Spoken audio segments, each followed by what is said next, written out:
Welcome to the Alpha Movement Podcast and another episode of my Mindset RX series podcast. On today's show, I am speaking to two guests, first of whom is spoken word / rap artist, actor, entrepreneur, and a master of a million other things, Scroobius Pip. If you don't know Pip's work, I cannot recommend it highly enough. It may seem a touch weird that I have him as a guest, but there is a reason. Not only is Pip a CrossFitter, but the nature of his work is in the power of choosing the best words possible. When we're controlling our self-talk, we're essentially choosing words and phrases which lead to a more positive emotion, change story we tell ourselves, and eventually change our actions. The other part of the reason he is on is because he is a really cool person to me and fantastically successful in multiple areas. Success leaves clues, as Jim Rohn once said. Alongside Pip, I'm speaking to the coach who does his programming, Sam Marshall. Sam is the owner of CrossFit Chester Le Street up in Newcastle. Any of you non-brits who are listening are in for a treat and an interesting game of translate that accent. He's a truly great coach, though, whose care is obvious and whose passion is palpable. What's more, he has been through an interesting story which is sure to inspire a few of you guys to do amazing things. Topics we cover are plentiful in this hour and 45-minute episode, but we still don't get around to all of my questions. It was a huge conversation. Anyway, this was a really enjoyable show to record. If you like this longer form style of interview, let me know on the socials. But before we get into the show itself, a tiny bit of housekeeping. First, my Mindset RX seminar is still running throughout the UK and US, and worldwide tour dates are being added to the lineup in the next month or so for 2018. You can head to mindsetrx.squarespace.com/seminars to view all of the seminars lined up. Upcoming shows are CrossFit Causeway in Northern Ireland, 12th of August. What else have we got? Battaglia Fitness in Liverpool. There we go. Liverpool on 19th of August. CrossFit Swansea, surprisingly, in Swansea on 26th of August. CrossFit Napalm up in Stoke-on-Trent on the 16th of September. CrossFit Braintree, 23rd of September. And CrossFit Ulysses in Middlesbrough on the 7th of October. Secondly, I hope you enjoyed a fantastic CrossFit Games. Personally, I thought it was probably the best one yet. I wrote an article which you'll definitely want to check out if you're interested in the stuff we cover in this podcast, basically the way mindset plays a role in functional fitness. I've extracted all the techniques and strategies Fikowski used to overcoming the things which stand against him, like genetics, height, having a full-time job, etc., etc., etc. Essentially, it's the how to create the mindset Brent Fikowski possesses. If you head to mindsetrx.squarespace.com/blog/theprof, i.e. short for professor, so it's mindsetrx.squarespace.com/blog/theprof, or Google the name of the article, How to Steal Brent Fikowski's Mindset, you will find it there. And third, whilst you're on the website, be sure to click around and let me know if you enjoy my swanky new website with all kind of goodies, including the books I recommend most. Now, I shall bring you Mr. Scroobius Pip and Sam Marshall. Why don't we start off with... I'll pass you your coffee as well, if you want. Why don't we start off with, how did you guys meet? What was the journey around that? And what happened to get you guys to being friends? Yeah, well, we kind of met on social media, right? Yeah. And again, through MMA, I know that there was a point where my social media following was blowing up, making it harder for me to respond to everyone, understandably. But a few people started to realise that if you ask me an MMA question, you pretty much always get an answer because I was excited to talk about it. And that's how kind of we started talking, wasn't it? That we were both into it. So I'd pretty much reply to every tweet from you because we'd be talking MMA. Yeah, so it was just around about, just before UFC 100, I think. So that's like 2009. So it was just after Thou Shalt came out. So I followed him and I was into all that and sort of lyrics and sort of spoken word stuff moves me anyway, so I was like, right, follow, because I was new to Twitter, and what do? Follow the celebs and things like this. So right. And then Dana White, followed all the UFC guys. Dana White, the UFC president, and Dana White always tweets before the big UFC cards, or he used to, didn't he? He used to tweet all the celebs like, hey, 50 Cent, who are you picking today? Hey, Shaq O'Neal and all this, didn't he? All the famous. And then Pip pipes up and says, at Dana White, why don't you ever ask me about my picks? So I was like, what? He likes the UFC, he likes the UFC, he likes MMA, and I was like, right. So I was like, what's your picks? Blah, blah, blah. So then he sent his list of picks. So I was like, wow, like a reply type of thing. And I was like, oh, brilliant. So I was like, well, that's bullshit. This is what's going to happen. So I sent him that back, just left it at that. And then about 4:30 in the morning, all his pics were coming in. I just got a tweet with a smiley face. So I was like, right. So then it just went from there, didn't it? It was genuinely at that point. I was predicting the fights all the time. And because I've I've been into MMA for a long time, and not that I've trained extensively in any area, but I've trained some BJJ. I've trained, so I'm not watching just there's some blokes beating each other up, and because I've watched it for a long time, you've got a knowledge of all the fighters. So at that point, I had a really good hit rate on my predictions. I'd call them all right. And it was annoying me that it'd constantly be tweets from a 50 Cent who knows 2 fighters at that point going, I think these people are going to win. It's like, mate, you don't even 50-50. Know what's going on here. Yeah. So yeah, I did have at that point, I was like, look, trust me. I get them right. I had my in Pip we trust hashtag. Still gives me this. It was a long point of any time that we'd seriously disagree over a fight. At that point, I ended up getting them right. He had a good run. It's lasting around about 10 years, but he's having a good run. What is it about MMA that gets you guys interested? I don't know. People have asked me this before, and I don't know, because it's not the brutality. No, I think it's the skill, I think it's like human nature, isn't it?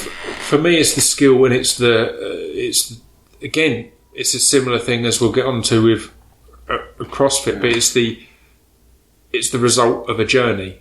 What people who don't watch MMA or know about it is just 2 guys in there. What they don't realise is the intensity of even the 3 months training camp for that particular fight. So knowing how much has gone into that to then have this one moment that you could be knocked out. It could be your life for 3-4 months and you're not seeing your family, and then you get caught in the first 10 seconds and it's over. It's like the intensity of that.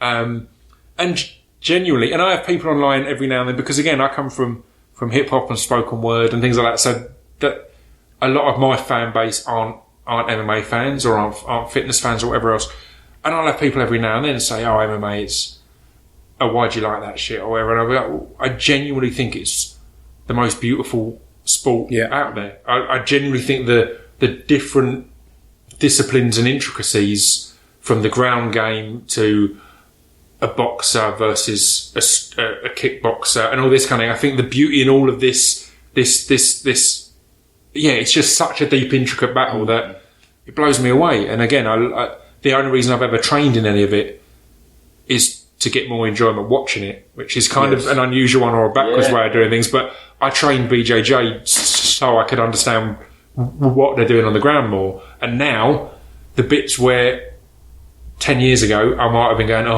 stand him up, I'm there on the edge of my seat, like, he's that close, he's so close. Or when the other people in the room are going, he's got him, you're like, no, he's not, his arm is completely free. He's like, there's no pressure at all, he's safe. And things like that, it just, it gives. So when we're texting each other during the UFC, we'll sling a couple of texts and things.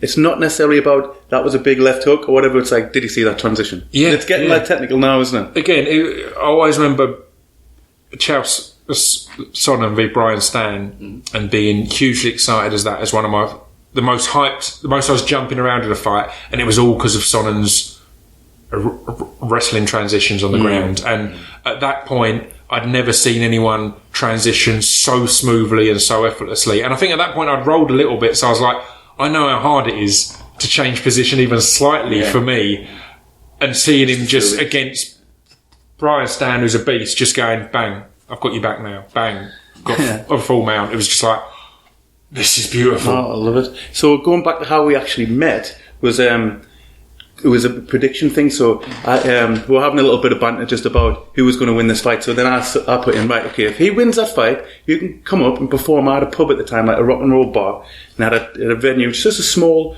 sort of entry-level venue, 200 people. And I said, you come up and perform then. And he was like, right, okay. And then I think I lost anyway. But I must have been in his mind, and it was about 3 or 4 months later, he had sort of a cancellation in Newcastle. Oh, that was right.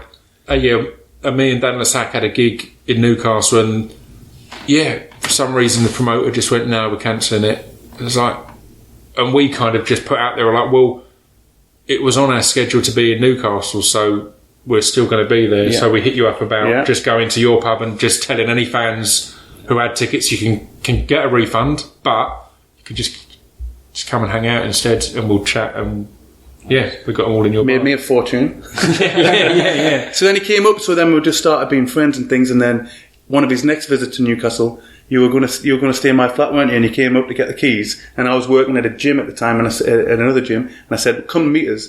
And then he came in and looked at everyone, and I remember you just saying, fucking hell, are you training an army here? Oh, and it was just a big group. There were people outside throwing up and all this kind of thing. And again, with me, it's what, because I mean, for a while I'd mock him about a CrossFit. It wasn't for me because of the image of CrossFit on Instagram and CrossFit on social media, and CrossFit to me was the veganism of the fitness world.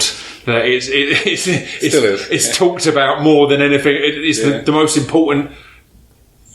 The most important thing is being able to tell someone you've done this rather than doing it. And that was what I thought of it. And then I saw this, and it was like, you're pushing this. But then it wasn't until I can't remember what won me round. I think I'd got my new place at my house, and I had some space, and you were like, look, just let me. I'll program you for a month. Yeah.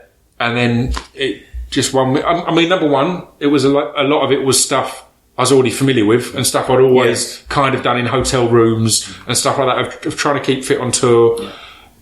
And just it blew me away. So we started off with because obviously it was remote PT, so I would just be going off, like, I would send him YouTube videos of the movements. So it was like I just based the first month around the on-ramp, and it took a little bit longer because we needed to get the intensity right, and obviously I wasn't there to coach him with the intricate details, but I was getting a little bit of videos. I got a video you doing a wall ball and things like this, and air squat, and just got to do the movements, and then he picks things up really fast, and then you just got hooked, didn't you? Yeah, completely. And again, it just the kettlebells was the thing that I got some kettlebells in, and not that I've ever been particularly. I've not had any fitness stuff that I'm passionate about in my life, really. But with touring, you're doing 60 to 90 minutes cardio essentially every night because you're running around on stage and you're sweating and all these kind of things. So I'd keep in shape on tour, and I'd bring a skipping rope along, or I built a Bulgarian bag out of a tyre in a tube and all this kind of thing. So there was always, I liked the functional stuff, but the kettlebells, the first time we just did the basic clean and press, I was like, that's working everything. Yeah. That's not a dumbbell where I'm just going, I can feel it there. It's like, I can feel it there, in muscles I didn't know I had. And that just instantly made me, it hooked me from there on in. It's a brilliant moment where you're like, oh, fuck, I get it. I get what everyone's been going on about. And the beauty of it is, to me, because I'm CrossFit crazy, and in terms of not necessarily the brand CrossFit, well, I am, but also just the methodology. And the fact that I can scale everything for him and his not just his ability, but he's got restrictions in terms of space and equipment, so he doesn't have any barbells, but he doesn't miss out, he's got kettlebells. So and that's what we do every day with beginners, middle, advanced and stuff, and I'm scaling everything for Pip, so he gets to work out the day. You get to look after your warm-ups and stuff now, so it's not as coach. I just send him the workouts now, and I don't even have to coach anymore now, really. We're that far ahead now. No, I've got. So I just I make sure he sends us the scores, and I monitor them in terms of intensity, just to see whether we're on the correct path. And as was discussed before, he's got a cross trainer as opposed to any other cardio machine, and we use the calories, and it's just finding that correct ratio about intensity. And again, a year in, we're hit and miss with that. Sometimes we get it spot on, sometimes we don't, but the results speak for themselves after a year. Or just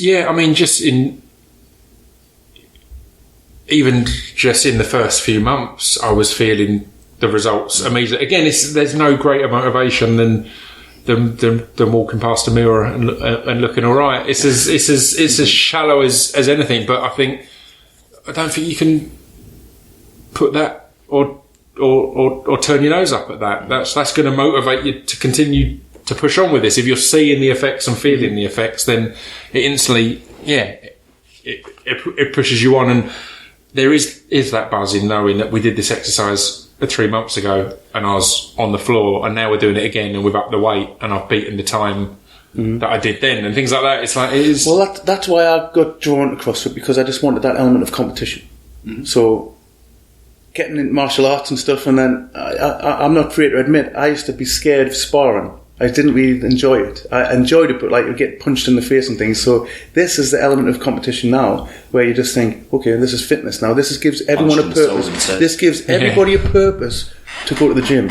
Otherwise, other than the way you looked, or you might have been training sport specific, you might have been putting a bit of extra work. Now this gives anybody that goes to the gym a little bit of a goal. Like if you want that, I don't think CrossFit's about the competition side, to be perfectly honest. I think CrossFit and what I do in my facility, the fitness is a byproduct. I really do believe that, and I think that's a switch, especially in my gym. I'm more community orientated and mental strength orientated. Yeah. The fitness just happens. Can you explain the thought behind that? Well, I just think that the CrossFit Games is not even, people say it's 1%, it's not, it's 0.01% of people. Two different things. It's two complete different things. And I have 80% of my clients and members that come in are just there to feel good about themselves. They all want to lose weight for start. That I get that out of their mind instantly, and talk about progress and things, and what progress is. What progress is to one person isn't progress to other people. I make sure they know the whiteboard's about themselves and not about other people. So you're looking on the whiteboard, where have I appeared on the whiteboard? Don't worry about that. That's your score on the whiteboard. What's your score next time? We'll repeat it. That's all I want to look at. But it's about building friendships.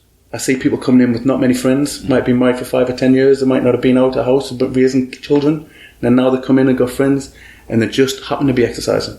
Yeah. That's my facility. We're only a year and a half old, so we're not ready to. We've got no athletes in terms of like regional prospects. Yeah. I've got a 15-year-old kid that's going in the head in that direction, but that's not the focus. That's not the goal for me. Yeah. Other CrossFit gyms are different because, and this is hitting on a point of one of your previous podcasts, and it's an example that I always say. I use McDonald's as a but the last podcast I used Starbucks, and I said, we're not a franchise, we're not McDonald's, everything's not exactly the same. We're an affiliate. Every coach is different, every facility is different, and mine is community. You'll not see, if you look at my Instagram, you'll not see one picture of me. Gym's not about me. You won't see any of my max lifts. I've hit PBs all year. You won't see any pictures of me doing max clean jerks.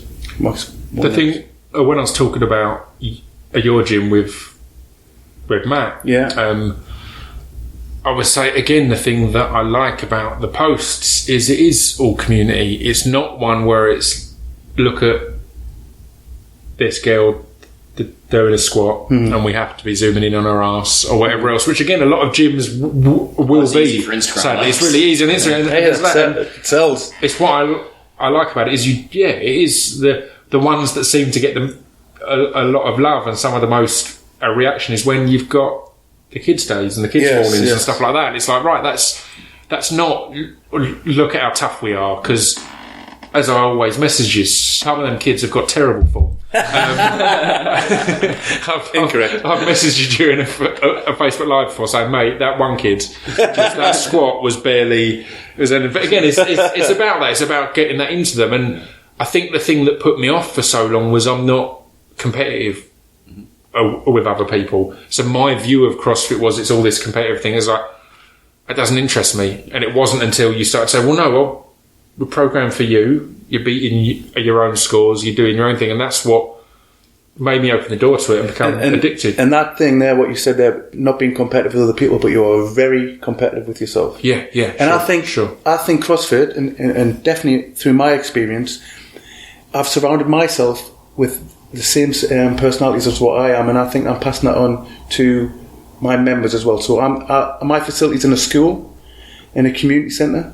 So we've came in there to try and save the community centre. They were going to close, so we've came in there and opened the facility, and the community centre is at a charity, so we donate to the charity percentage of our revenue. We're trying to keep the doors open for our community centre and our community. This is our town, Chester Street in County Durham, and we're doing stuff for the community, and I'm trying to give that mindset. We do PE as well, and I'm trying to teach the kids a mindset. Awesome. And the mindset that Pip's got, that he had before he's doing all this, is just work ethic. Yeah. And his career, and he just blowing smoke and that, but I'm just going to speak real for a little second. The work ethic that he's got in his life, he's also got in his fitness, and I think it's hand in hand. Oh yeah. He's happened to do the career first, but other people say, okay, when you face adversity every day and you do things that you don't think you can do, like today we've got reverse calcium as a program, there's 100 burpees for time, every minute on the minute, 5 thrusters. People look at that and they go, I can't do that.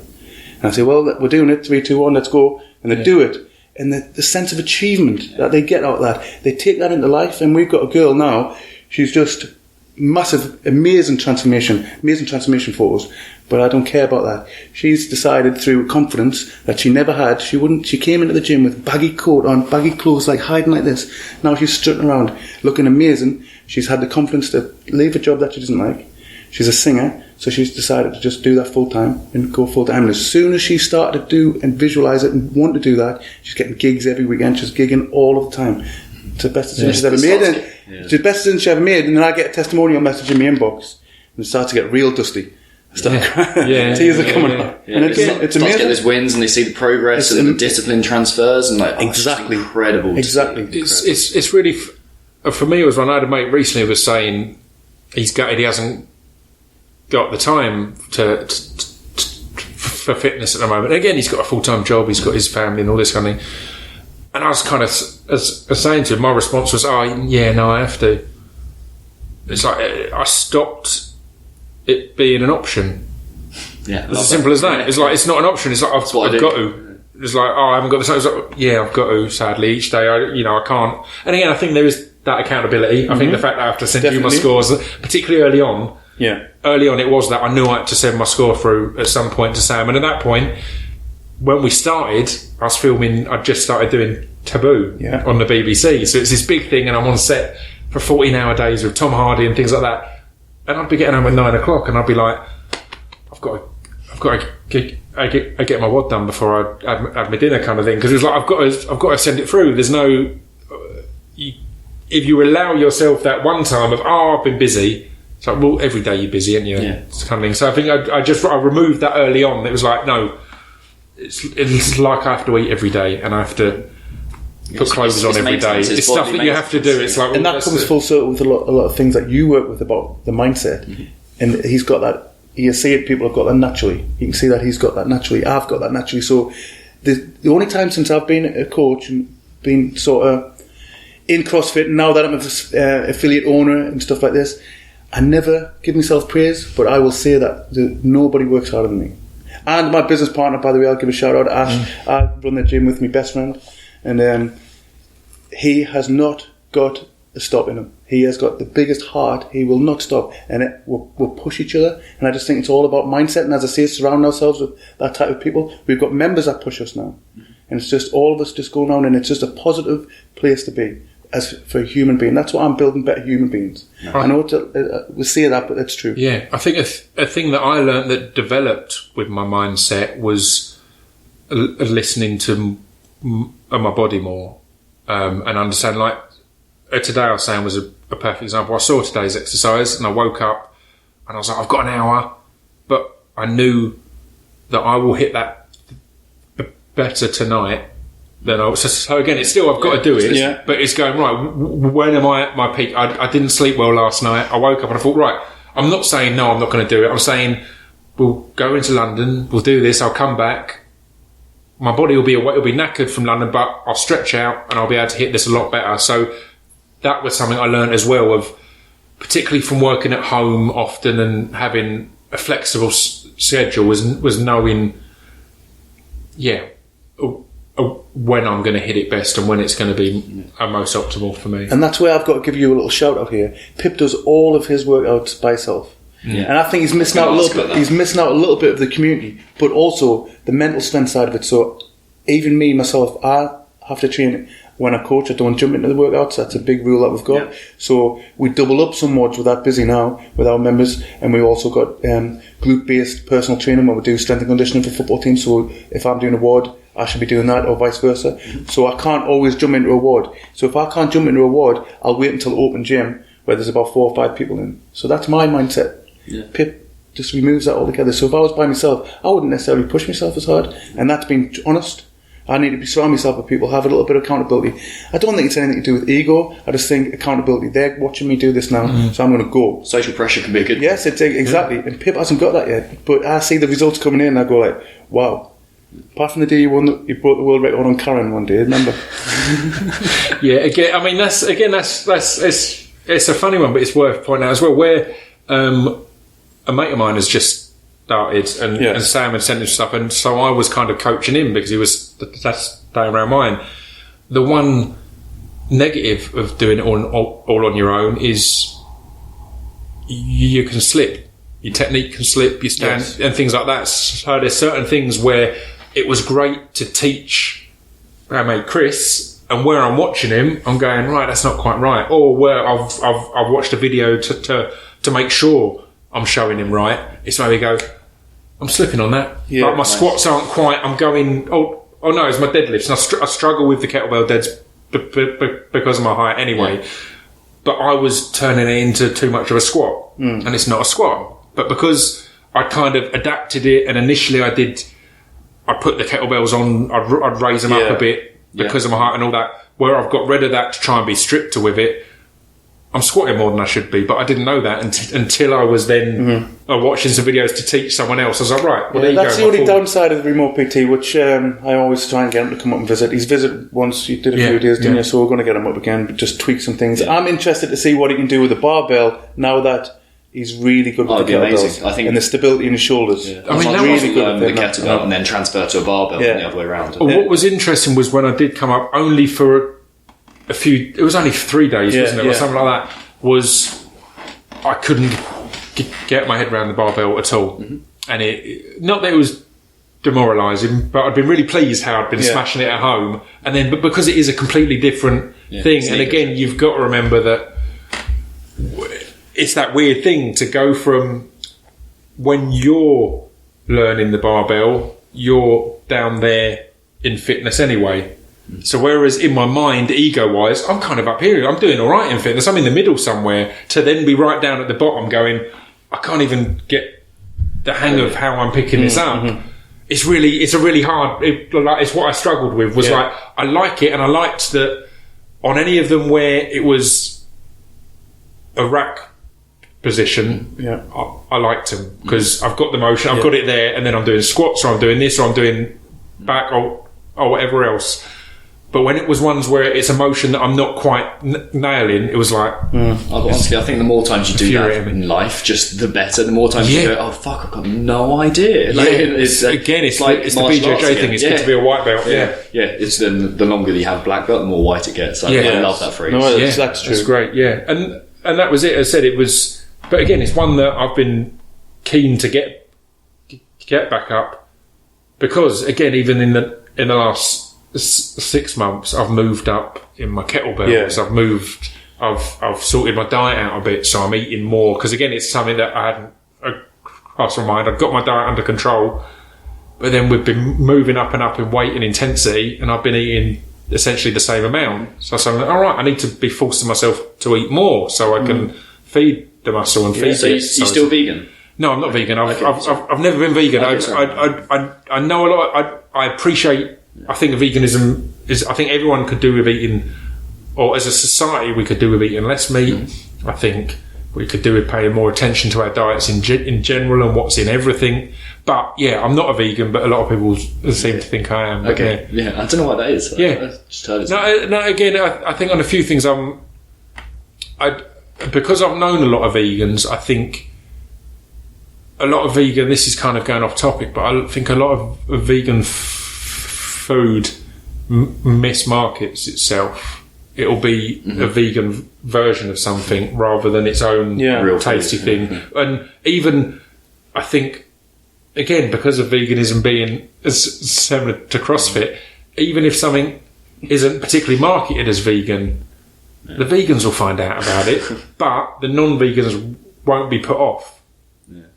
You know what I mean? If you've just got, here's this meal, it's lovely, you'll be like, oh cool, I'll try that. Here's this vegan meal, oh, I'm not a vegan. No, it's disgusting. Do you know what I mean? It's like, you'll ignore it. And I think that's where a lot of people go wrong. It's like, just make it really tasty. And word will spread in the vegan community because they won't be able to shut up about it. So it's not them that you need to do your marketing with. So, But I think it's interesting. So how have you found the challenge of increasing calories? And is it just like I'm having more calories, or is it I'm having more of this type of food, or more calories? More. I've got a sweet tooth, so I'm a fan of the MyProtein stuff.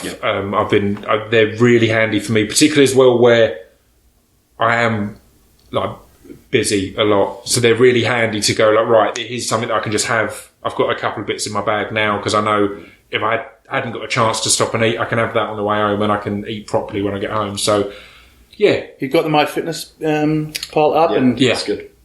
He's got his macros sorted and stuff, and you're sticking to that and counting up the calories. Yeah. Nice. And again, I think on all things like that, any increased level of attention to it is a positive thing. Yeah. I think I'm not saying that everyone should be on the MyFitness app and panicking over every calorie and everything. No, I agree. It's a guideline. But again, it depends on you. But that's it equally. I'm not as strict on it as I was because I think I've got a better idea of it. I know what's in my stuff a bit more now, or the most stuff I eat. But a friend of mine who got me onto it initially was stunned that I put I scanned my pizza right into it, and I scanned my Ben and Jerry's into it, because it's like, it's like I'm not going to be ashamed to an app. It's an app. It's not. It's like, it doesn't matter. And equally, for me personally, and again, all of it, I think so much of fitness and diet, it's all so personal and individual. It's one of the things that annoys me at times. Like I've all said we're all fans of Rogan, but I think at points he can be here's the best way to do stuff. It's like, no, that's the best for you, man. That's wicked. And equally, a lot of CrossFitters can be that way. No, this is like, it's best for you. It might work. But for me, I had a period where the fitness was going really well, and I was like, right, I'm going to cut out this, I'm going to cut out this, I'm going to cut out this. And I found my performance was dropping because I wasn't enjoying life as much, as dramatic as that sounds. So I now, particularly if there's a UFC, or generally, originally it was every weekend I'll eat what I want. Because of fitness, that's now gone down to, it'll only be the meal on the Saturday night or the Sunday night. In the day, I'd rather eat healthy, because that's how it's got now, because of exercise and because of enjoying it. And now it's more even at the point of, if there's a UFC on, I'll eat like a absolute animal, but that's because, I need to be eating a lot of sugar to stay awake till 6 a.m. I'll rationalise it all and make it all logical. But I'm happy with them blowouts. So it's a change of, it's a lifestyle change rather than a diet. Yeah. I'm not saying, I'm cutting out this for 2 months. It's like, well, just don't. Because then after 2 months, you're going to want it. Do you know what I mean? It's been more that, just making it so that my craving isn't... Previously, I'd want pizza every night if I could, and ice cream every night, essentially. Now, I look forward to it the weekend, but that's about it. I don't really... A big message I give my members, I try and get them to... You can't out-train a bad diet. That is true. And it's 80% of your diet and stuff. Mm-hmm. But this might be going against the grain. But I don't push people unless they come for me for advice on nutrition. I don't push people. I say, like, work hard, play hard, enjoy your life. Mm-hmm. You get one life, enjoy it. Come and train, but don't kill yourself because you want to try and get skinny. Oh, that's it. What me and my brother always say, because he's got his outlook on his fitness and things like that, and his diet and nutrition. But what our kind of point is always, I'm not a professional athlete. Yeah. So I want to do the best I can. Yeah. I want to get in shape. I want to be good, but I'm not looking to kill myself over anything. It's like the more you do it, the more addictive it becomes, and the better, and all that kind of thing. But from the get go, I'd kind of say to you, I was like, look, if I ever get to a point where I'm like, I'm not up for this particular exercise, it's like I won't, because I'm not trying to win a championship anywhere. I want to be decent for a 35-year-old. So the more I coach, the more I think, or more I realise that it's not about, like, obviously what you're doing or the methodology or anything. It's just like understanding who you are and who you want to be, and then understanding the principles and the philosophies that you need to get there. It doesn't have to be like, this is the exact methodology, this is the what that you follow. It's like, who do you want to be? And it's like, I'm sure you know as a coach, like, there's nothing more powerful than understanding your members personally. Exactly. Well, that's exactly the way I think, and I think that, I really do think that, I know you get good coaches and bad coaches, but on the whole, I really think that's a message that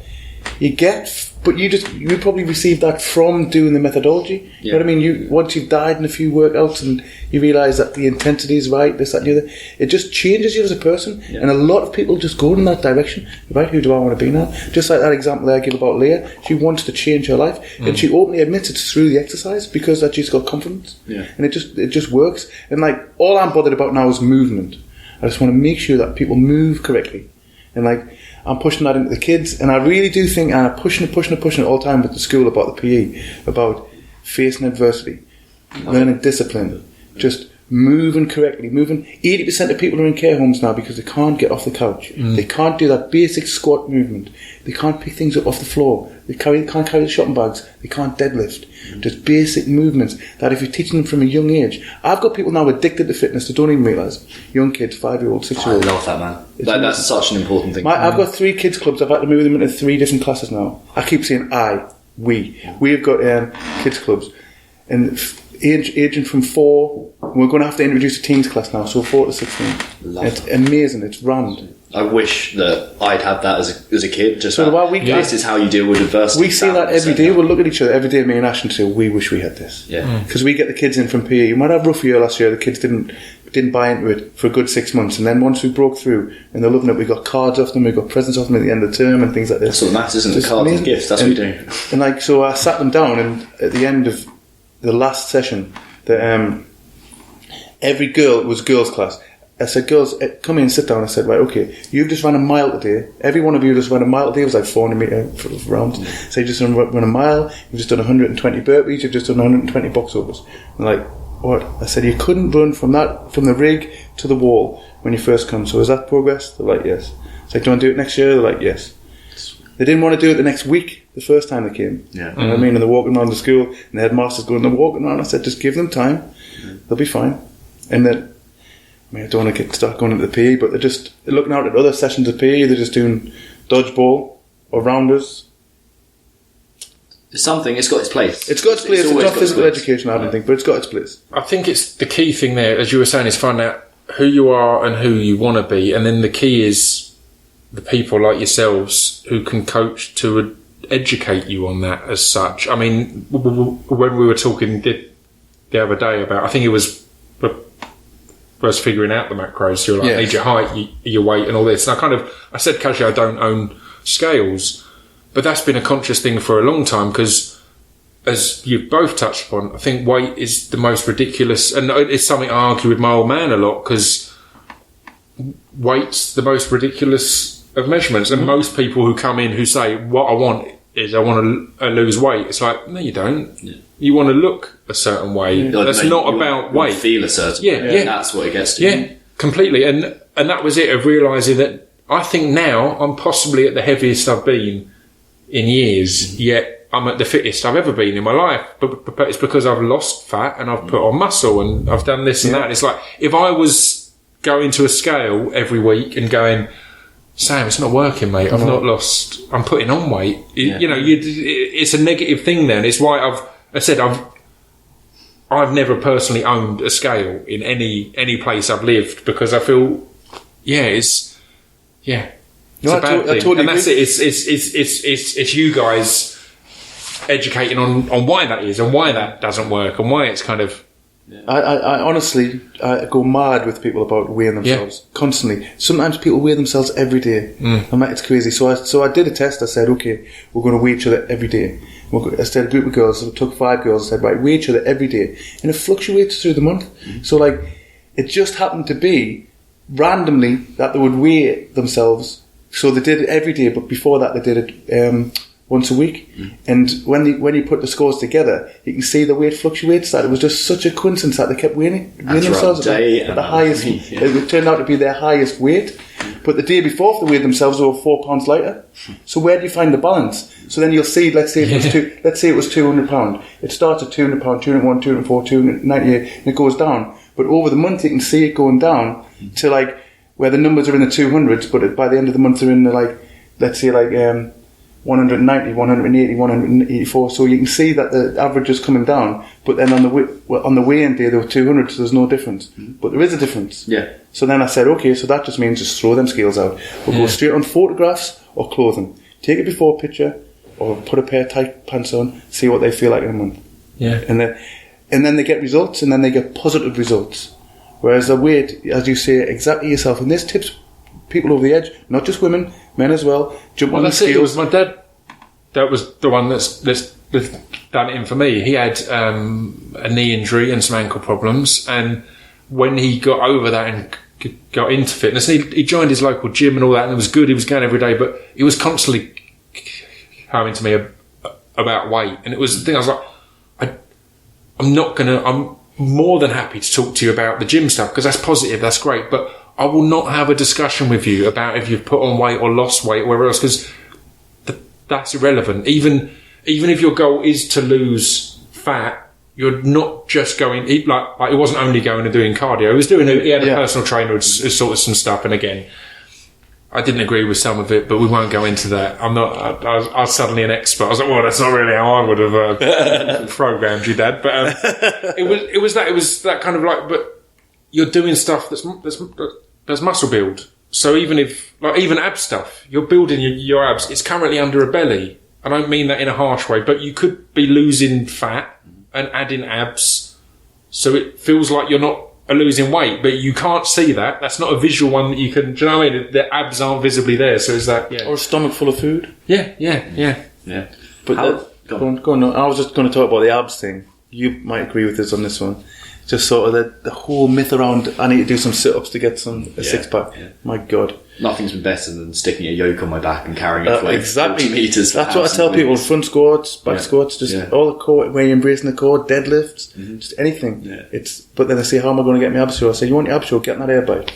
Get in that row machine. Cardio. Get in the ski erg. And diet as well. Yeah, diet. Was everything's the diet. It's all the diet. For me on the abs front. And that was, I will admit, when I had a photo shoot recently that I had to have my shirt off on, I was adding extra sit-ups and that in. But again, it's in addition to it. I built the abs, and then I was like, well, I've got a photo shoot, so each day I'm going to do this. And again, the thing that I liked on one of the ones that you gave me was, again, it was turned into a variety of movements. It was 25 sit-ups, plank for 30 seconds, 25 sit-ups, plank for 30 seconds. So it's not just that endless, keep going, I'm going to do 1,000, and your form's going and all sorts of other stuff. It's like, no, it's... Yeah. Once you've got your abs, sit-ups will help. You can top them up, but... How do you guys maintain intensity in the relationship in your relationship? Yeah, no, that's fine. Well, that's down to me, and as I say, it's work in progress, and it's really hard with it being remote PT. And we've also doing this because we're going to roll out a remote PT platform eventually. So Pip's very much an experiment. We've just brought Chris on board, so that's one thing that I won't take to market until I perfected it. And that's one thing that we're studying now is how to sort of monitor their intensity. So basically, I'm just going off because I do what he does as well.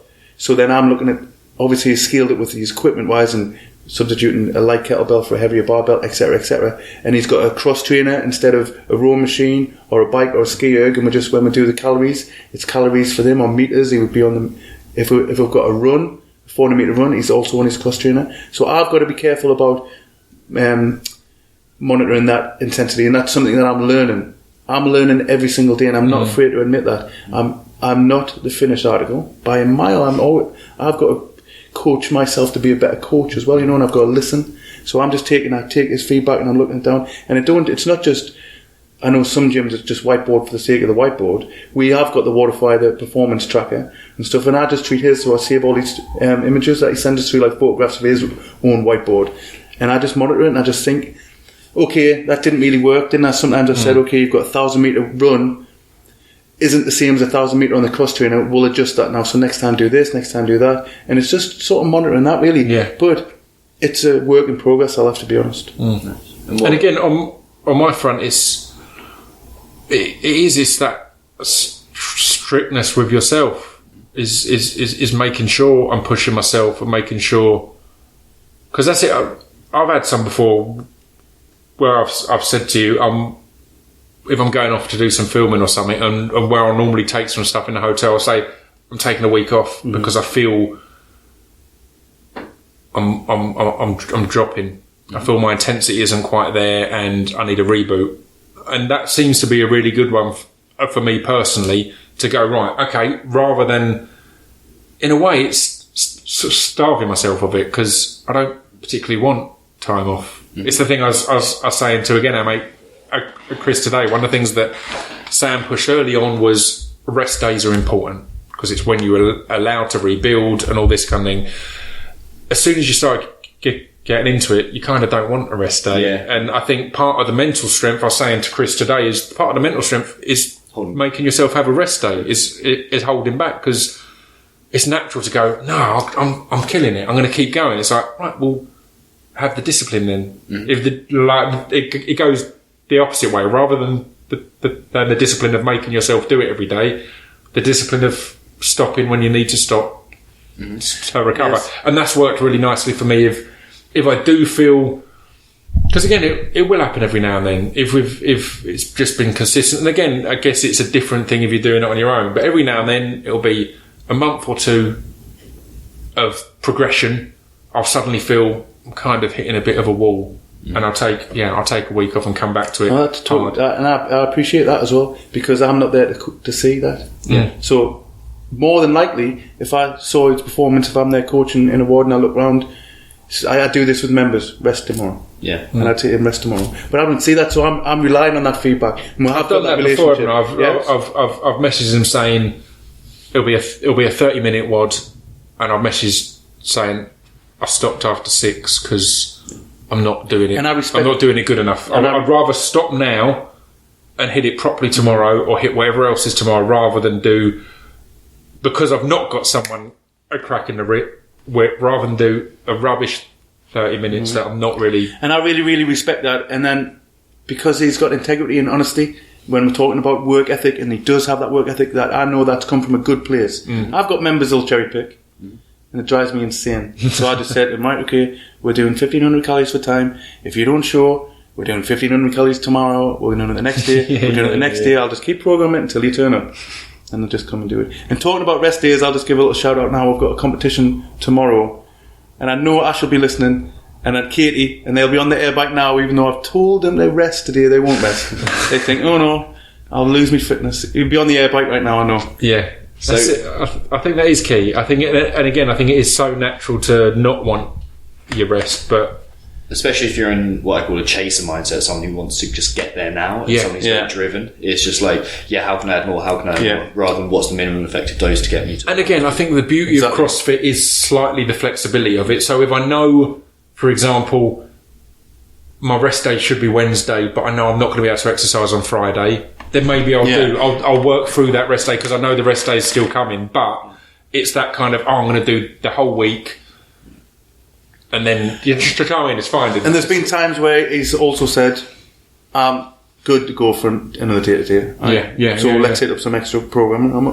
Nice. Let's go. Yeah, that's it as well. Yeah, I'll often, if I'm working from home, for example, I'll say, I'll do the morning WOD, I'll be happy with it. I'll say, I'm up for an evening class as well, if that's okay. So can you send me an extra one to top that up again? And we're trying to work on his shoulders and his back at the moment, because his back's not as big as his friend Tom's. And he's really annoyed about it, isn't it? Well, Tom Hardy's getting in ridiculous shape for Venom, and he keeps sending me his post workout pictures or post kickboxing pictures, and he looks ridiculous. And it's literally like, particularly as it was at this point where I've been eating more, and I've been like, mate, my shoulders are getting there, everything's getting. I was really feeling good, and then he sent me this. He's like, I've just finished this, and I hadn't mentioned mine. I'm not a typical CrossFitter in that way, or cliche, a stereotypical CrossFitter. In that I don't talk about it much or post about it much, but it was exactly that. I was then like, he sends me this, and I'm like, oh god damn it! It's like you're falling out of that thing, but yeah. So when you're training by yourself, how do you keep that intensity there? Like, how do you go? Like, okay, don't fucking slow down. Let's give everything I've got. I don't always. I try to, and again, I think it's something I have to work on. And most of the time I will. But again, it's the mindset. I'm doing this for me anyway. So if I'm slowing down, I'm screwing myself out of. Do you know what I mean? If you're doing it truly for yourself, then you benefit from the harder you push, right? That's kind of my logic there. If I'm taking it easy, it's like, well, I don't have to be doing this. I could just not do it, if you know what I mean. If I choose to, again, because I do it on my own, because it's all self. It's like, why do it at all if you're not going to be going hard at it? And also, this has given me a little pat myself on the back, and also Ash as well, because we share the programming. So Pip does Ash's program as well. The beauty's in the programming. So we're building them up towards a better intensity. So the WODs are getting higher. You'll notice over the year they're getting harder and tougher, and sort of you're performing better. So in things that your kettlebells, the weights are moving up naturally. Completely. Your 500 metre time on the cross trainer is just it's peaking nice, and it's just like the beauty's in the program. So it's not beasting for beasting's sake. I mean, there'll be some workouts where you think, oh, it was all right today, wasn't it? Yeah. But that's because we taper. So we taper them, we let them relax, then we hit them hard, then we taper them. So then there's sometimes when I just say, like I've said to Ash, right, look, I'm giving Pip this today. He's like, he'll not do that. I'm saying he will do that. And then I'm saying, watch, I won't even mention it. So I send it there, and it's a stitch up. I send them it. And it's not about intensity, and it's not about fitness, it's about mental strength. Yeah. It's about, and he never has questioned it once. So Ash has texted it, what's Pip said? I said, what's Pip said? I said, that, and that's it. 41 minutes. It takes a long time. It takes a long time. No, but that's what it's there for, you know. And that's just that's what we're trying to breed. I think that's what you're trying to breed. Listening to the pod, I've listened to your podcast. You know, that's something. It's all about that mindset, and you've got to. It's constantly varied functional movements at high intensity, so it's constantly varied programming. So it's just. Are we working intensity today? Are we working the mind? Are we working fitness? It's what I really liked when I came down to your gym was I hadn't really realised, and this is just for saying I hadn't realised how planned out everything was throughout the week. That we're doing this exercise on Monday because of the exercise we're doing on Thursday, and we're doing this on Tuesday and things like that. So I've just been buzzing off the variation, because that's what I think. You were bored when you're bored with kettlebells. Yeah. With what I would do previously, like running or whatever else, even at my local gym or whatever else it'll be, I'll have a set program that I'm doing over and over again, and I've got about a month in me of that. Yeah.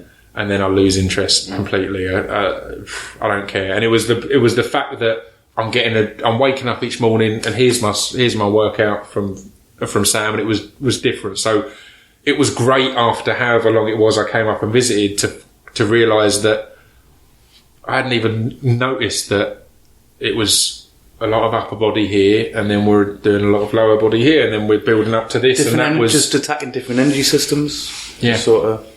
And as I say, tapering and pushing and just different muscle groups and sort of warm-ups that lead into workouts and things like this, you know.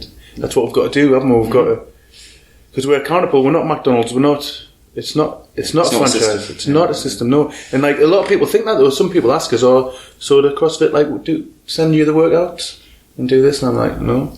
I mean, I do take inspiration from me inside. I think as a coach, you've got to keep an eye on me inside, which I'm. Give a little shout here now. I'm predicting that there's going to be bench press in the games this year. Do you reckon? I think so. Why is that?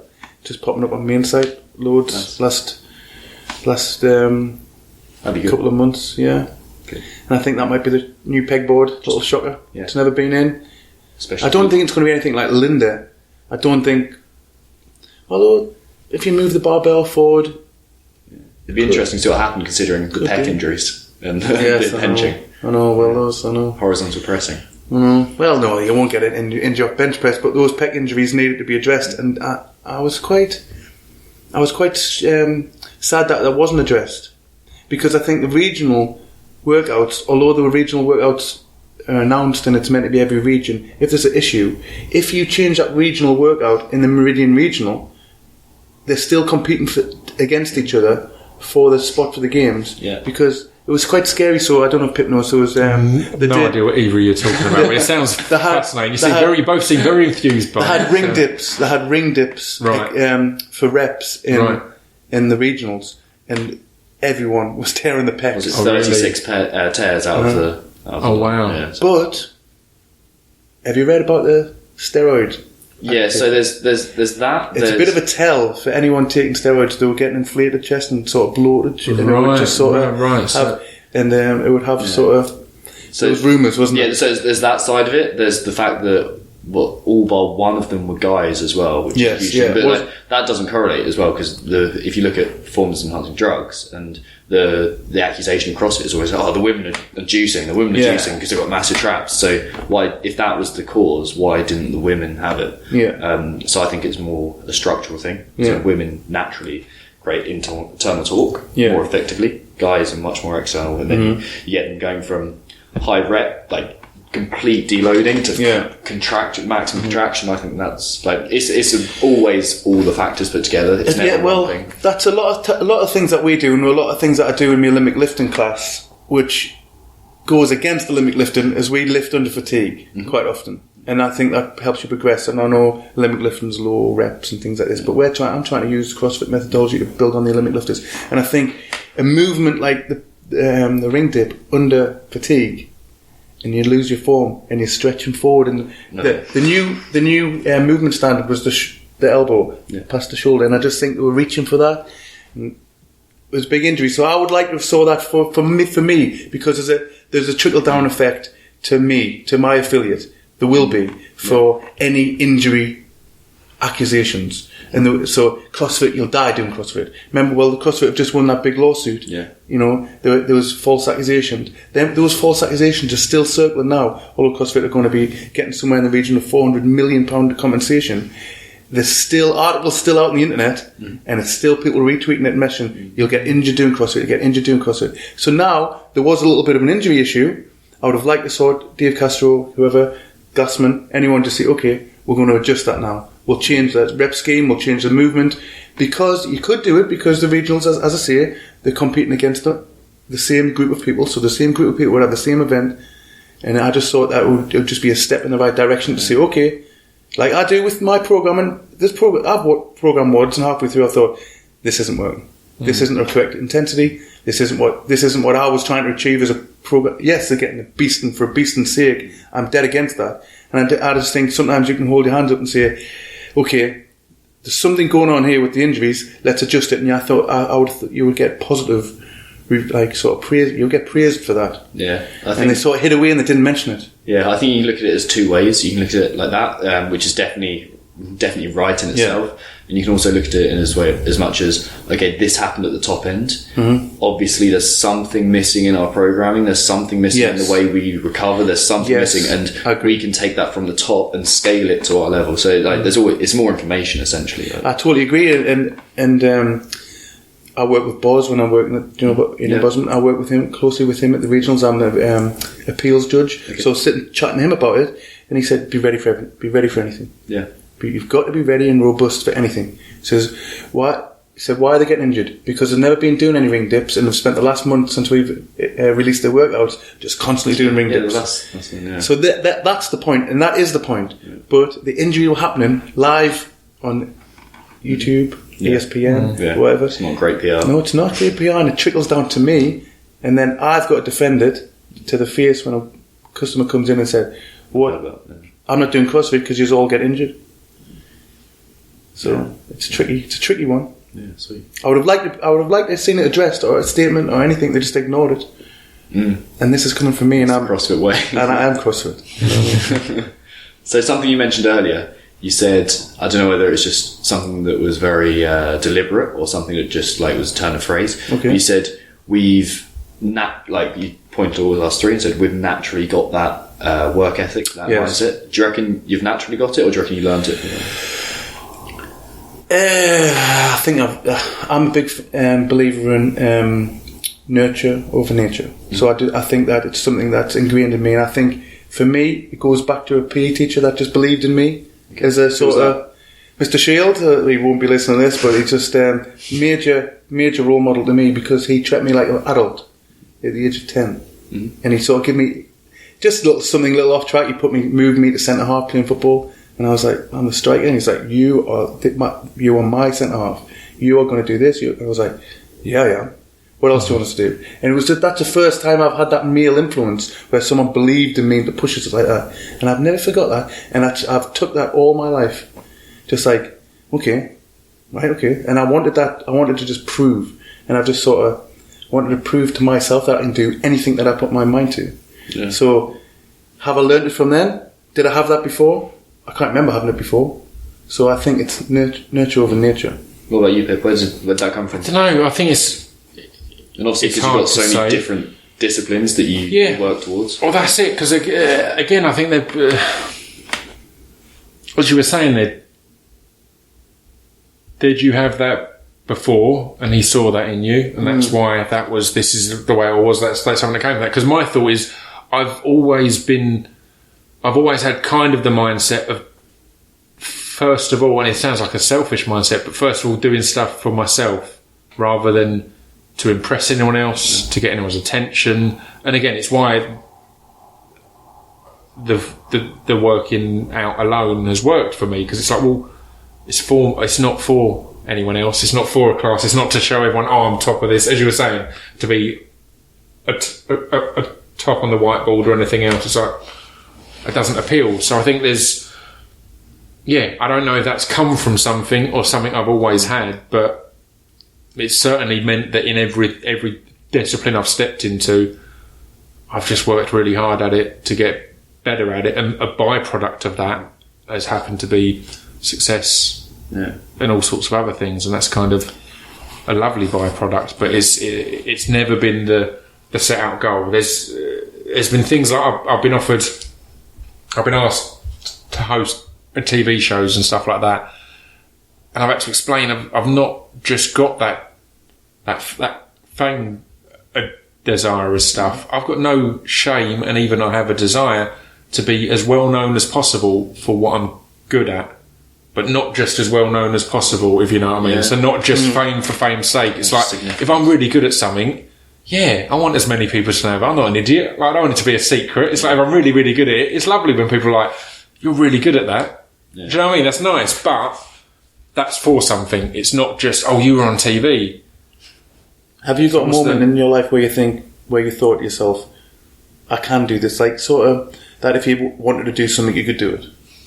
Well, weirdly, I mean, the one that always comes to mind easily is music, because that's what I've made my career from, or started off with. Is I went to 2 gigs in 1 week, and it was the Beastie Boys when they were doing Wembley, and it was in the middle, and the Bloodhound Gang at the garage, and both of them I looked and thought, that's doable. It's like, without any disrespect, it's like, that's really good, but I guess it was seeing 2 acts that were in the area of hip hop, but one in a dingy club in Highbury and one headline in Wembley Arena, and seeing that they're the same thing, but there's tons of levels to it. So I think it was seeing that and going, at some level, I'm capable of doing that, and at any level, I'd love to be doing that. If you know, I mean, it doesn't have to be at the Wembley level. I'd love to do that at my local club. What stage were you at there, like in terms of your career? I'd never written a thing at that point, and I mean, all of it. I quit my job in HMV to spend a year focusing on music. So I'd written my solo record and no commercial breaks. I'd saved up enough to record it and press it, and saved up enough to kind of live in a van for a year, essentially. I was just about to talk about Then I quit my job, and it was only until recently I realised this fact, but at that point I'd not done a single gig or performed live. So what's that belief? Where'd that belief come from? I'd practiced it. I'd done it all at home, and I was like, I knew it. So it meant that, it sounds arrogant to say I don't think I've ever done a bad gig, but I know that the first gigs I ever did, I knew those pieces inside and out, and I had my delivery nailed in my head. I had all of that all just perfect, so I knew that I could. That wasn't something I had to worry about, if you know what I mean. The performing it, I didn't have to worry about that. If there's anyone there, if they like it, if they hate it, all that's an issue. But the performing it part, that was, I guess it's that thing of controlling the things that you have control over. I've got no control over if everyone likes it or if everyone hates it or whatever else, but I have control over if I deliver it in the way I'd planned. So I would drill that and learn that and get it perfect. it was only recently when I was talking about it to someone that I realised I literally quit my job, which I'd worked in for 5 years and all this kind of thing. And at that point, I hadn't performed a single. Did you have any idea of the outcome, like of what you're going for? No, I just felt that the saying of if you've got something to fall back on, you're going to fall back, or you're more likely to fall back. And at that point, I had something to fall back on. So I was like, right, well, let's. And again, I'm realistic. I didn't hate working in retail. I was like, right, let's. What triggered it was I was like a team leader, and I got asked to go for a particular assistant manager's job, and I was like, right, I can't pretend I'm writing this album and do this thing and be this. I need to be one or the other. I need to either stop doing music and focus on a career in retail and get really good at it and excel and so on and so forth, or I need to do the music thing. So I decided I'd give myself a year of doing music full time. And again, if you've got the work ethic, it's amazing how many hours there are in a day when you're doing something creative. Because you think of all the jobs you've ever had where you're getting up at 6 to get on a train to go and do this, to then work for 8 hours to then get a train back. So it turns into a 10, 12, 14 hour day. Imagine getting up and spending actually 14 hours on promoting your music, on trying to get... It's like, that's an intense amount. It's almost an unfillable amount of time. So, yeah, it was exactly that. And then I quit, and almost a year to the day, That Shall Always Kill came out and got in the top 40. And that was the first single I'd ever released properly. So it was I'd kind of said, I'll give it a year and then I'll go back to retail. And so far, I've not had to go back to retail. I think. See, so this is why I get on with Pip, because we are friends outside of the fitness stuff, but we do get on socially as well. And the three things: one, we didn't know each other now, but we didn't know each other at this time. But when he told us about it, I just see myself in him, and that's when I surround myself. So, like, we are friends because of, I think we're the same person and type and same work ethic. So we did a kindness to strangers tour. Like, how brave have you got to be to do a tour around the country with nothing? I had no gigs booked. I sent a load of flyers out to people I knew in different places to hand them out, just saying, if you've got anywhere you want to book me, if you've got anywhere I can sleep, that would be cool. Because me and Chris came along on a lot of that, who we're now training into this. So it's all full circle. And so we were living in my van, and I was like, right, I'll perform on street corners. And that was all I had in mind. I performed on street corners. I had a ghetto blaster and a microphone. And we thought, we'll go to the town centre. That's where everyone is. I learned really quick that that's where everyone is. But that's not where all the people who want to hear spoken word hip hop are. So it was like, it was the worst choice. But again, it was that adapting. So we quite quickly went, right, let's get to town. Let's get a local gig listing. Let's see what bands are playing. And if there's anyone, or we'd look at whoever was nearest to what I'm doing, and we'd go and perform outside their gig. Because they're literally going to get your target audience and line it up against a wall for you. So it was like, right, that's if I'm in town, 1 in 100 people might be my target audience, whereas there's a far greater possibility that these are going to be the people who are going to be into my stuff. Yeah. And again, I do it, but I think things out a lot. When I was doing this, I went to a place that's kind of for like a Tough Mudder type training. Yeah, the barn in Chelmsford, and I went there, and he was saying the thing that got him about me the first few times I went was he'd never had anyone think about each exercise so much. He'd show me how to do something, I'd try it once and I'd fail, and I'd just be like, I'd watch it for a bit and then I'd nail it. It was like every time you just go, except for the salmon ladder, because I'm just convinced that defines any logic. So then what did you do about that? I built a salmon ladder in my back garden and never got a salmon ladder. So yeah, but anyway,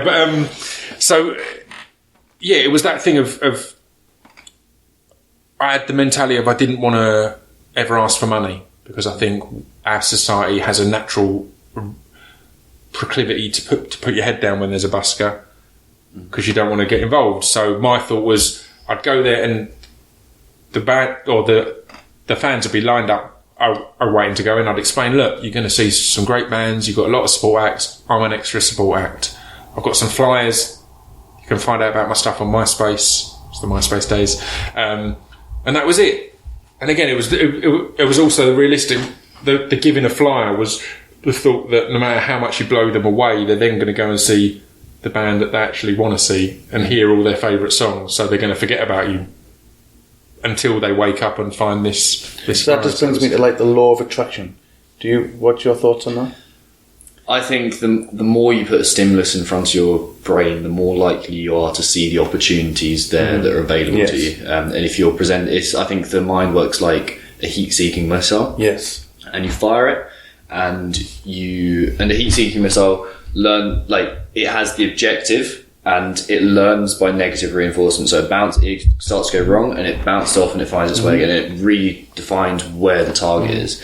So I think your mind works in a very similar way. If you say like, this is where I'm going, this is what I believe in, you'll start to see, okay, I'm going wrong here, but there's this opportunity here, and you're more likely just to see it. Like I get all my athletes to write out not their goals, but who they want to be in 2-3 years time, and like, you know what, fucking hell, like the coaches that are part-time coaches or not, they're like now rammed with the clients, not because of they're not manifesting it, they're seeing the opportunities there. I think that anything that I've ever put my mind to, it's happened.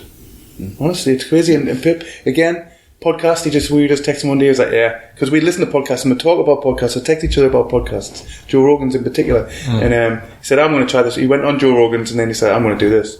And he's nailed it. What Joe said to me was like, because I was doing a radio show, I was just on a gap from my radio show, and he was just like, so why are you doing it for someone else? I was like, it's XFM, it's this and that. And it was like, but why? I was like, all right, I'll do it. And then acting, he just was like, right, acting. And then same with me, like I opened a 7,500 square foot gym with a big rig in the middle that divided the gyms into two. I had 2 whiteboards and spent X amount of money on equipment with not one member.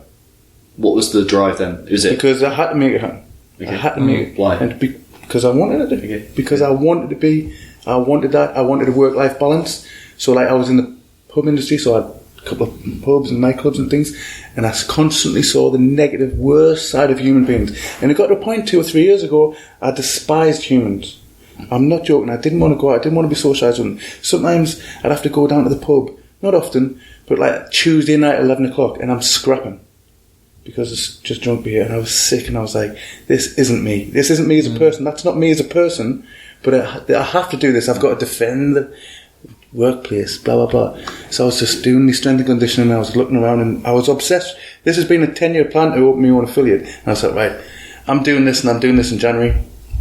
Didn't I? Yeah, I remember you saying that it was exactly that of you'd been hugely successful with several different pubs, but you felt that you get to see some amazing things in that. You've had gigs, comedy and whatever else, but you were regularly seeing the worst of humanity, and you wanted to regularly see the best of humanity, and that's what you seem to see the gym as at the point. I don't like to say the word lucky, because the harder I work, the luckier I get.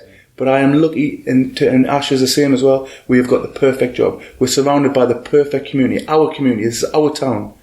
This is our town, Chester Street. Small. It's 55,000 people, but we're in the heart of it. And we're Chester Street boys, you know what I mean? So we've brought in, and we're building this community. And it's the offspring of that. There's people, friends that didn't really know each other, and their kids are best friends now. So they're going on little family days, and it's just like, that's what it's about. And then I get rewarded. I get a message in my inbox. Members are constantly messaging us. Thank you. Husbands are messaging us. Thank you.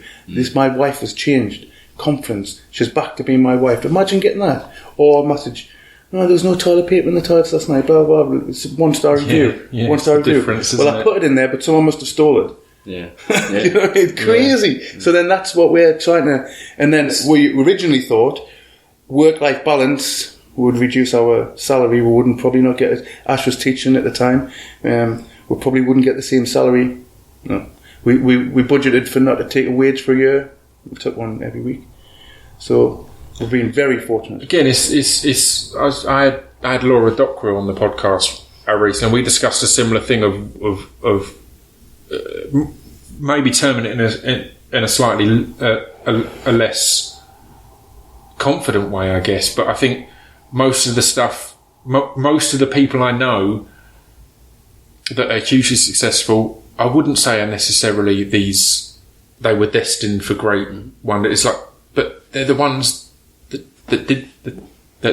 did it and that bothered to do it, rather than the ones who were saying, I'd really like to open a gym. Do you know what I mean? It's the ones who just went, I'll do that then.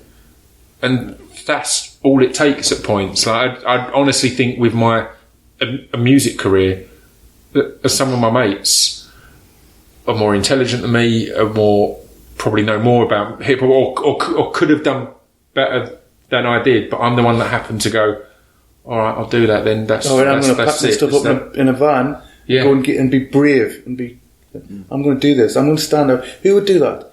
Because I always see everything the opposite way. It's bravery and fear as well. It's like, I don't want to work in an office. I don't want to work in an office. I've got to find something else. So I need to make this work so I don't. Fear and bravery are linked. Completely. And this is going to go back, obviously bringing it back to CrossFit, taking it, what Glassman said about the relentless pursuit of excellence. Mm-hmm. So when Pip was going around and playing in front of fans, he was not doing that for money. Mm-hmm. So don't chase the money. So me and Ash have structured our business where we don't need one member.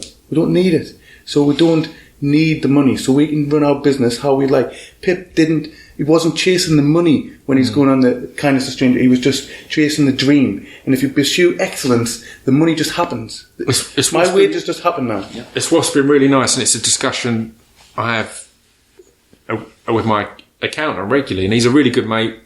We get on well, but when the first year I took off from music, we were like, right, there's some risks being taken here, but there's a lot of stuff I want to do, the podcast and so on and so forth, but none of it that had a guaranteed a financial benefit. But he kind of said, look, you don't spend, you've earned over these years of touring, there's money in the bank, we can go and take these risks. And every year the profit has increased. Yeah. And it's all been from stuff that at the beginning of the year, like even this year, at the beginning of the year, I was like, I don't know where I'm making any money this year. I know we're going to be filming more Taboo next year. But this year, at the start of the year, I was like, I don't know. But the podcast has just broken 9 million downloads now, so earn a decent amount from sponsorship and stuff like that there.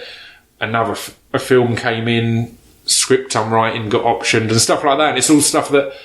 It's just, I guess it's having that confidence that if you just, as you said, if I started the year going, I don't know where the money's coming, I probably need to do this or this. You're going to be tied into some shit that's just putting the money in the bank. Whereas instead I just went, look, there's a lot of projects I want to work on. Like, I want to write a script. I want to write this book. I want to do this or that. It's like, there's no guarantee. No one has said to me, well, I would like a book off you or a script off you or a podcast. I've just gone, I think I can make it work. Do you know what I mean? That it's making the demand, if you know what I mean. The demand wasn't already there. The demand is there for me to do another record.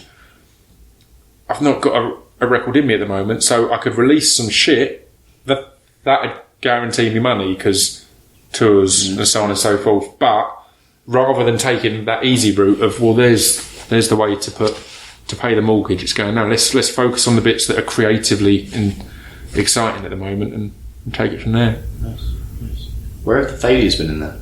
Because I think when people listen back to this kind of stuff, they're like, oh, it's all been fine, but like there's learning points. Yeah, I mean, again, I think I don't necessarily believe in failures as such. Yeah. Just that I mean, as you touched upon, I do a lot of different things. I think the best way to complete, or for me, the best way to complete a project is to have a project I want to do less.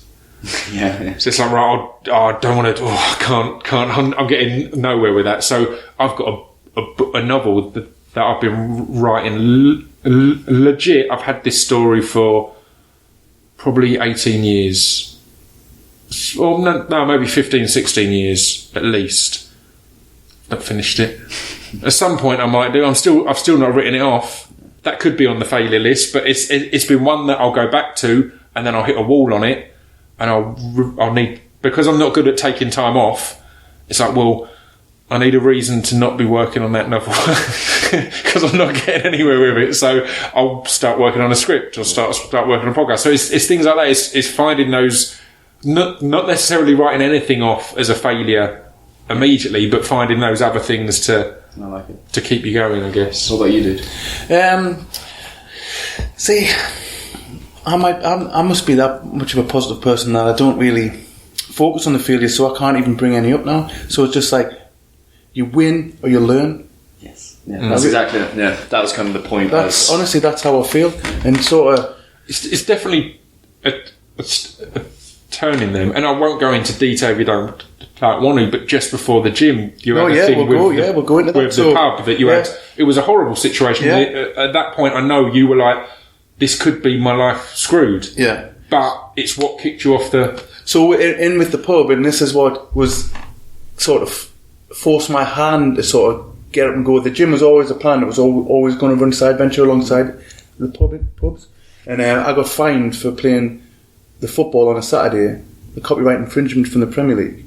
So it's not necessarily illegal, but you can't copyright a live broadcast. But they had more money than me, and they were taking us to court, and they were drowning us court costs. And in the end, I got fined like £210,000. It was one where it was clear they were battling with that as a problem or as a thing, and you were an example. Yeah, and they were making an example out of me. Yeah. So that was fine. Limited company, did what I had to do, got out of that unscathed, but it was just like a little bit of a shock to the system, and I felt a little bit hard done by, as if like, why target a independent operator like me with 2 or 3 pubs, not a chain, and just leave the chains and stuff. I was victimised and sort of under fair trade, doing copyright issues, fair trade. I wasn't doing anything wrong. They say that it's copyright infringement if you're sort of diminishing the brand. And just as they were in court with me, they just sold the Premier League rights to Sky for 700% more than they sold them in the previous contract, which was 4 years earlier.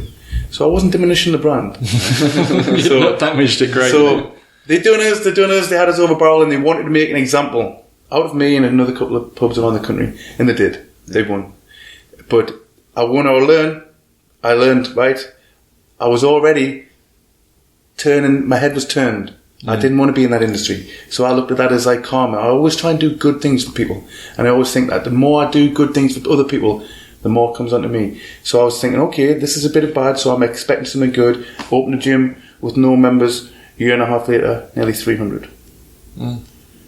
For hard work. Nothing happened easy. Love it. Something that comes to mind, and just looking at chances of success. And if you don't want to go through this is absolutely fine. But how does having a stutter and going with spoken word come together? Yeah, I mean, with spoken word, with acting, with podcasting, literally everything I do involves a talking. And I've had guilt in the past because I'll get lovely messages of people who've got a stutter saying, it's your bravery, it's really inspirational that you're brave enough to do these things. And I feel guilty because most of the time I just forget I've got a stutter until I've already committed to this new thing. Then I'm like, oh, that might be a problem. Like, genuinely, there was a load of fuss like, when I got a show on XFM that people were like, it's great that a guy with a stutter is doing a hip hop and spoken word show.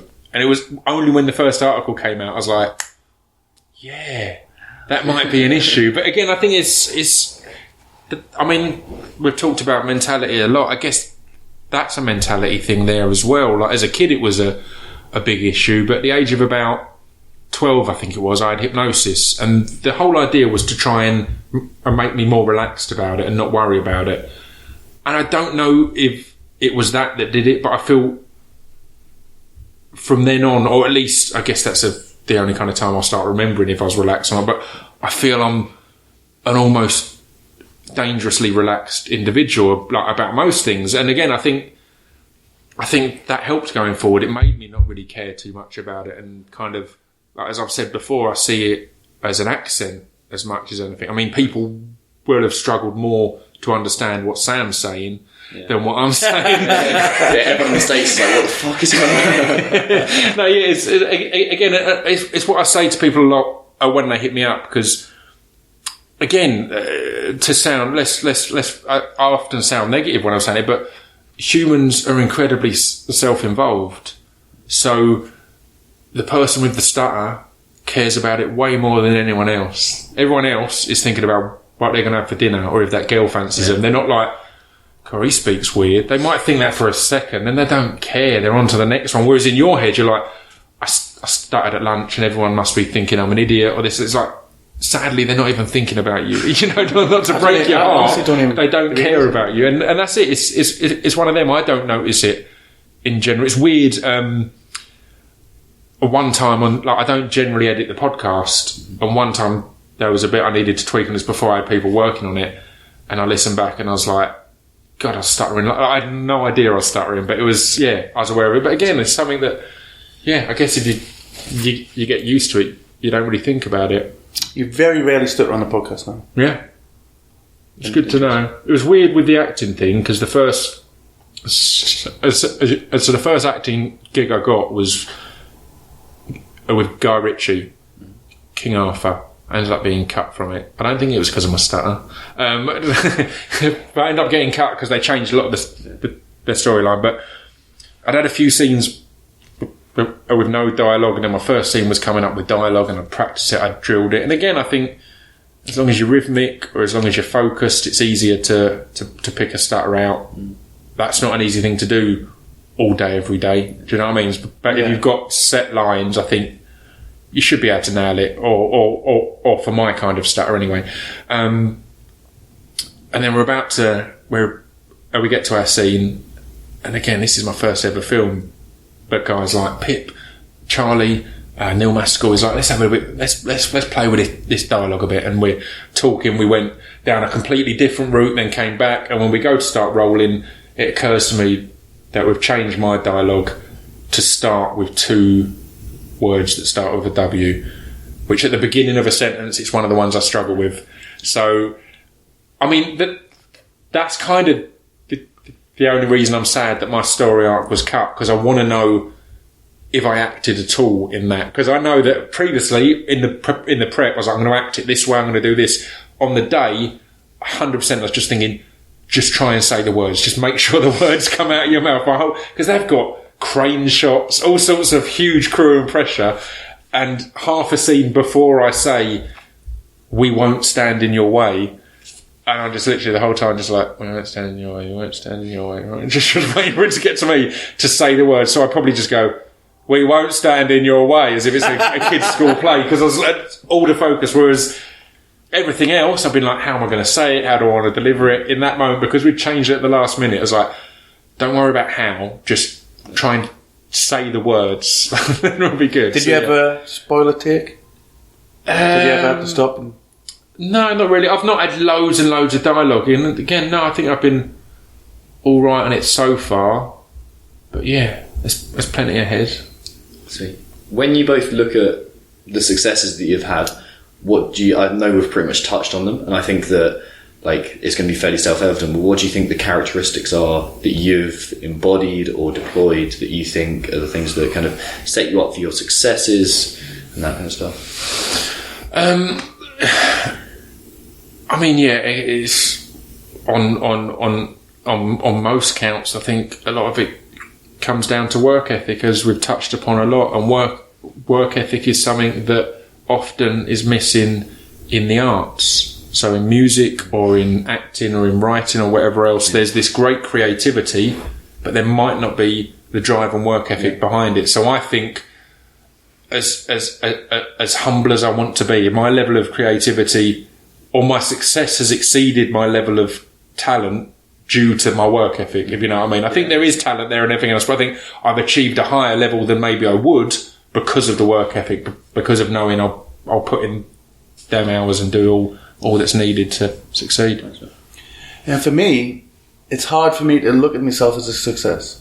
I think 5 years' time, if I'm still open and I still have the community and I have generations coming through from the kids club and things, then that's a success. But I'm very new.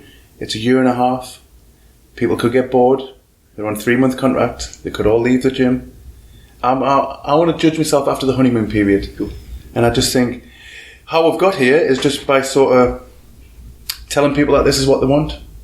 Telling people, because I remember I broke CrossFit or functional fitness, I brought that into my town, and I've had to sort of tell people what that is, and sort of not many people had heard of it. You know what I mean? So I've got to break ground. So I'm break ground. I've laid it out now for other people to come in and do that. Now I've set that foundation. So that took success because I've come from nothing, and me and Ash put everything in, and we are our community. As I say, we are deeply rooted in our town, so we just sort of embody that, and we're just making sure my success is the community, just trying to keep that together, trying to keep it. You know, it's toxic things happen. Members might not like each other, this, that, and the other. We're lucky, fingers crossed, nothing's happened like that so far. We've got to try and address that. So if I'm open in 5 years, then that's a success. Then I can judge on the success and see where I've gone. But I don't see myself as successful just yet. That's it. I think you've touched upon a really important point there that I'm a massive fan of, and it spins out a few of my mates and annoys a few of my mates, in fact, that I don't particularly believe in celebration.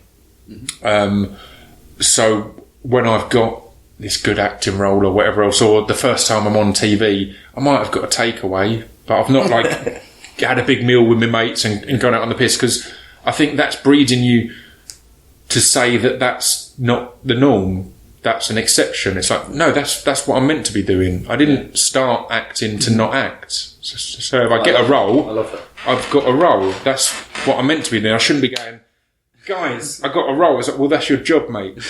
Do that. And I'm a big believer in that. And I said it spins a few of my mates out, because I'll tell them something. They'll be like, we've got to go out and sit. Or my mum even. Yeah. My mum will be completely that, and she's lovely, but she'll be like, we should celebrate. Like when this script I've written has been optioned by Warp, who are like my favourite film company, and she's like, we'll go out and celebrate. I'm like, it's not happened yet. Like it's great, and if it happens, it'll be great. But then my hope is that by the time that happens, I'll have something else in my target that's the next thing. So yeah, I'm not. No, but your mum's your mum, and I've met her and stuff, so she would want to go out and celebrate if you got a pay rise at HMV. Completely. You know what I mean? Completely. Mums are mums, aren't they? Yeah, a good story on that. My uncle was the first ever label manager of Trojan Records, and was he? When he got that job, my nan was so happy and so proud, and she was like, let's have a meal and everything. And I only found out after she'd started celebrating that she thought that meant he's in charge of putting the labels on the records. Yeah, she was so happy and so proud and wanted to celebrate. Brilliant. And it's like, because he's the label manager, he's in charge of putting the labels on the records. That's, like, no, that's brilliant. But again, yeah, that sums up the that outlook of. I get that, as, like anything can be a celebration, but yeah, I think that's an important outlook of, right, it's not a success. It's not. I watched a documentary recently that blew my mind about Horikoshi, a Japanese artist who did that big wave that is his most famous one, and he was hugely successful. And at the age of 60, he realised that everything he had done so far was shit. And he was like, it's average. He's like, it's not that good. I've just realised, I've just had this epiphany. And he said that by the age of 100, he will be a true great. He will be a truly great artist. And by the age of 110, every stroke of paint on his paper will be a thing of beauty and will make perfect sense.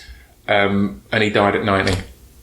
And again, that just blew me away, because he's like, that's beautiful. And it's what I instantly messaged it to Hardy and a few others, because like, it's what excited me on the acting front. Because in this documentary, I think it was Hockley said that painting's an old man's game, because you should continue to improve, and that's not necessarily the case in fitness or necessarily the case in music, because there's these. But in acting, removing the commercial side, because that shouldn't be your focus.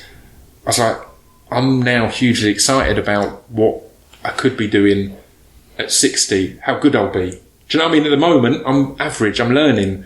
But imagine 30 years, how much better you can be. And that constant looking forward of, oh, wow. And I thought that was amazing.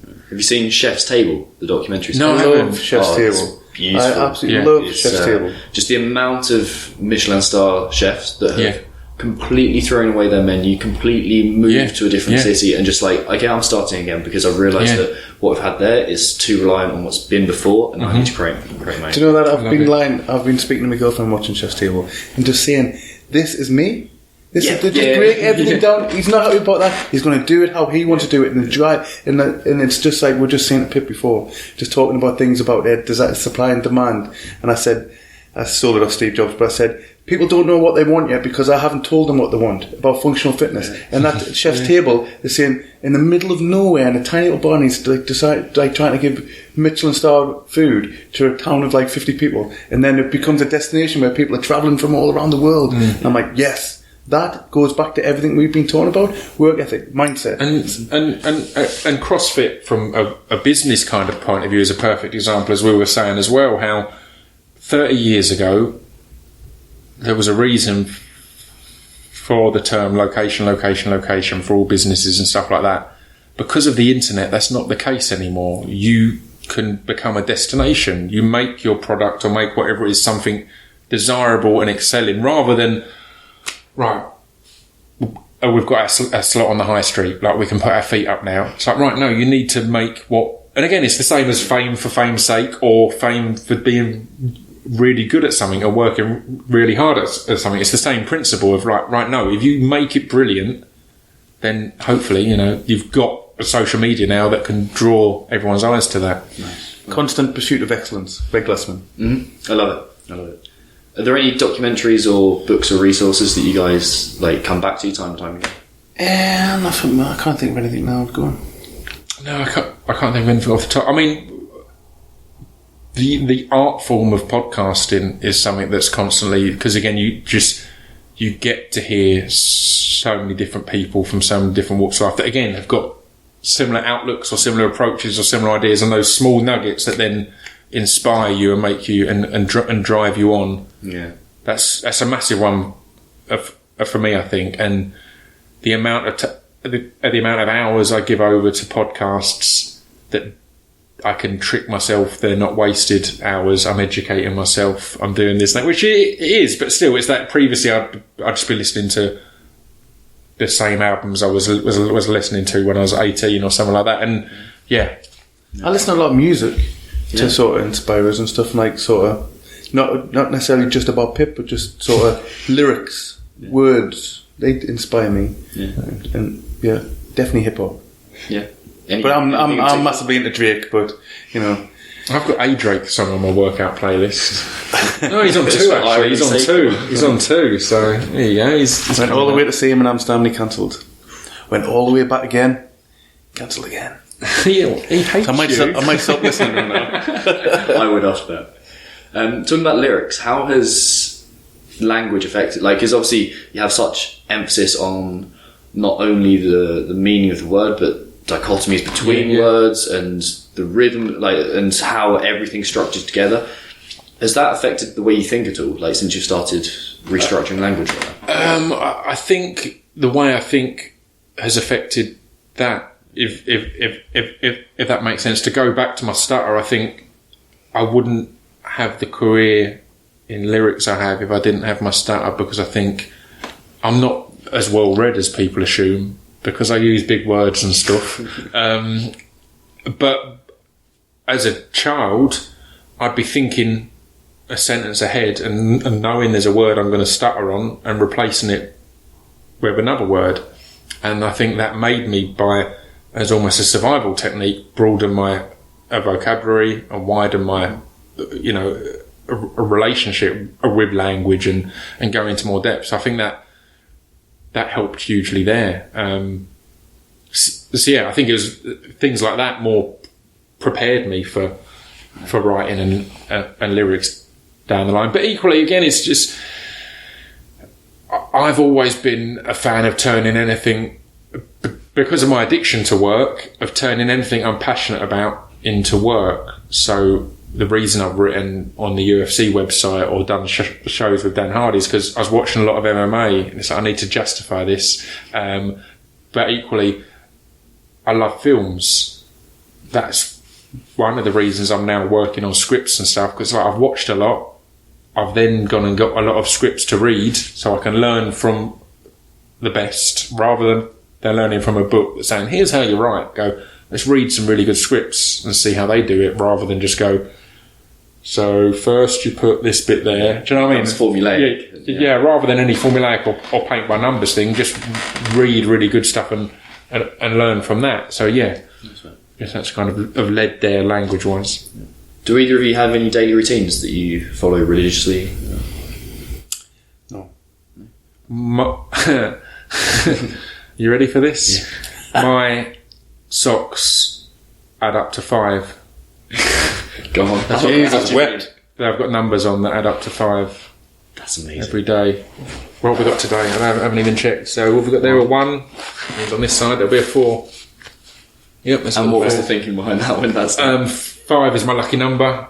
And I started doing that honestly 10, 12 years ago. So before I started doing music and that, and Chris mocks me for it because before the drunk cast. You stitched that in yourself?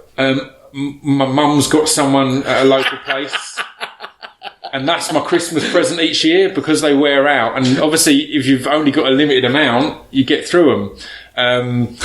So yeah, before the drunk cast, we did with Ramesh Ranganathan and Brett Goldstein and my 2 mates, Chris and Stu. We're buying a load of ice, and Chris has said to Stu, he said to me, do you remember when you used to wear socks that, or you used to have socks, or you used to have socks add up to 5? And I was like, I had a 2 and a 3 on that day. I was like, and he was like, "Oh, you think it's good luck?" I was like, "I'm doing all right, aren't I?" I was like, it's working out so far. We've talked a lot about drive and luck, but still, it's like, it's a weird one. I don't know why I've always done that, but I don't think I'd be spun out if I didn't, but I can, so I continue to do so. I didn't know that. That's a good. It's a weird one, right? Quite a long time now. Yeah, it's weird. I don't make a deal of it. It's not like I'm all banging on about it all the time. But it is. I mean, it's weird. It's a funny one because it does come back to mindset. But about 7-8 years ago, it's going to sound odd, and it's all underwear based. I switched to just always wearing black boxer shorts because of a conscious thing at that point of believing removing unnecessary choices from your day-to-day life frees your mind up to focus on a lot of other things. So it's like, right, all my pants are the same. I don't have to get up and go, what pants am I going to wear? Mm-hmm. I might be seeing this. I'll wear my nice ones. I'll wear these. Like, just removing that. And it's why on a lot of clothing stuff and things like that, it's why if I'm just knocking about locally or at home, I'll be in the same clothes for a week because I'm not doing anything to make them stink. And it's looking through at what I can remove from decisions I have to make to then allow my mind to focus on. It's really good thing. Yeah, I love it. The book that's changed my life most this year is The Magic Art of Tidying Up by a lady called Marie Kondo. Right. And just because I got rid of 75% of my possessions, like Harry came back with bin bags everywhere, my shit's just and I was just taking it out, getting rid of it all, and it's that unnecessary decisions every single Did you not bother about that today? Yeah. That's it. I mean, it's similar on my food as well. I in general in the week I will eat the same things for lunch and dinner, unless I'm making a change. And it's exactly that. It's because I'm a busy person. So it's like, this is all stuff I've, through ages of scanning everything into my app, I've found is right for me, and I can have it in my freezer. So I don't need to have remembered to get fresh or anything else. It's removing those choices and options. It's like, right, that's lunch, that's dinner. Yeah. And it's not exciting. And I told a Chris about it, and he was like, one of these things you eat, it's a bit bland, it's boring. This is like, these meals are fuel. Mm-hmm. And again, I don't think that's for everyone, but these ones are fuel, and I know they will be made and eaten in half an hour, and that's the amount of time I've got spare for that.